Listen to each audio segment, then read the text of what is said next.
Hello Philippines, mabuhay! Kakaloka. Akala ko hindi na ako makakapag-vlog ngayong araw na ito.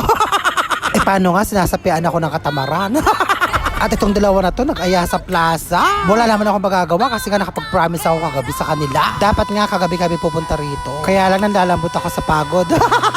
Kakaloka. So ayun nga, bago kami magpunta sa plaza, pumunta muna kami rito para maabutan namin at makabili kami. Kasi noon nagpunta kami rito, nakasara na. Kaya hindi namin nasubukan ng kanilang milk tea. At sabi nga nila sa akin na pagkamura-mura daw dito. Abay, totoo nga.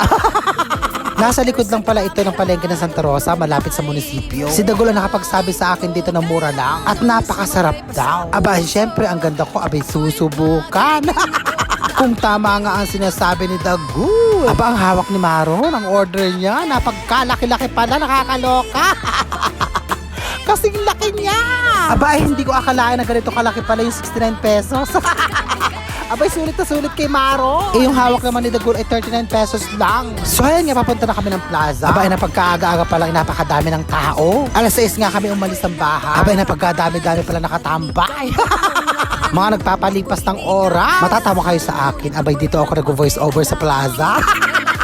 Sa may gilid. Wala naman tao dito sa gawin ko, kaya okay lang. Kakaloka.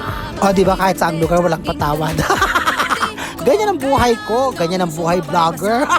Kahit saan pwede, di ba? Pwede magtrabaho. Kakaloka. At habang naglalaro sila Maron doon, di ba? Ako nakaupo dito nagbo-voice over. Hindi ako makamove on sa laki ng milk tea na to. Kakaloka. Super jumbo.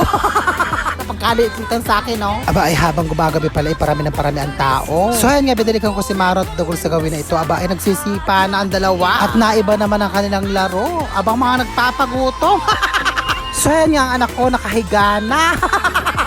Napagod daw kasi sipa. Abay, mainam naman. Ina-exercise ang kanyang katawan. At hindi puro higa at laro sa kanyang cellphone. So ayan nga ang kapaligiran ng Santa Rosa. Napagkaganda-ganda. At napakadaming nagpapalipas ng oras dito. Magkakapamilya, magkakaibigan, at magjowa. Kakaloka. Aba, yung dalawa naghihilihan kung sino ang hahawak ng mga milk tea.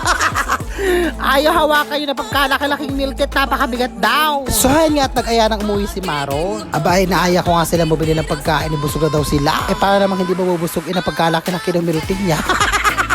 Kakaloka. So ayan nga, at palabas na kami ng plaza at pagkadilim-dilim. Aba, pinipilit ko kasi Maro bumili ng pagkain niya, ibibusog na daw. So ayan nga, at napadaan kami dito sa prutasan. At tinatawag nga kami, kabugera daw. O shout out sa inyong lahat dyan. So hanggang sa muli, ang kabugera ng Nueva Ecija ay laging bumabati sa inyo ng napakaganda ng buhay. And I thank you.